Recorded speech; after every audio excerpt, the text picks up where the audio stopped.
I've always wondered to myself, is there something that helps the entrepreneurs that succeed that they have which other entrepreneurs don't?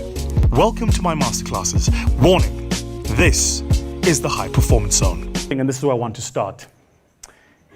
Depending on the level you want to get to, the most important thing I think you can actually do as an entrepreneur, usually, is just understand the value chain of your business. A friend of mine who runs a listed company, really, really good guy, said something to me. He said it, and I had to pause a minute. So we're sitting in this meeting and we're having a debate. He looks at me and he says, "Vossi, you've got it wrong." He says, "Businesses don't compete with businesses." He says, "Value chains compete with value chains." Like, man. He's a white guy. And he said it and I was like, oh. Like when I default to Zulu, you must know I have nothing going on in my head. I'm just like, what did you just say? You know, so I was like, what did you say? He says, businesses don't compete with businesses.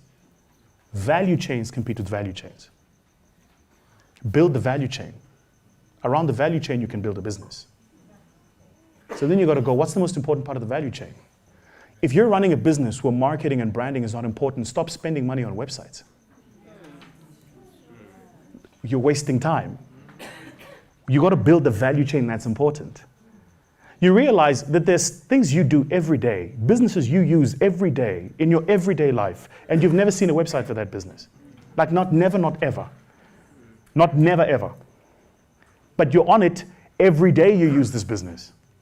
How many of you here go to an MTN website before you buy a SIM card? You almost never, right? Because the website is not a part of the value chain. It's an important part of the brand building. This is not a part of the value chain.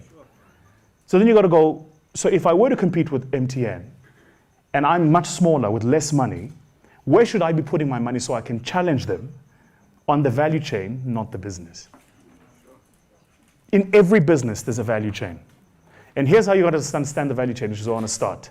You got to go back to source. Okay. So the entrepreneurs who had their hands up, when I said put your hands up if you've got a business. Quickly before we start, I've got to share this with you. You guys did that thing on Typeform, remember it? The document that came through? There's a couple of reasons we do it. The first is it kind of actually lets me know who's in the room here. This one tells us how many of you here guys are running your own businesses. Okay. Of the 900 and something responses we got, 661 of you are owners of your businesses. Another 194 are majority shareholders. Okay, so these are the two biggest groups, right? Then I go, how much money do you make? And almost always, you're either at idea stage or you make less than 1 million. Which means the work we've got to do this morning is about just getting you out of the starting blocks. A 1 million rand business, guys, is nothing. It's not. Like, we can't even be talking if you're doing less than $1 million. And no, hold on. Can you wait?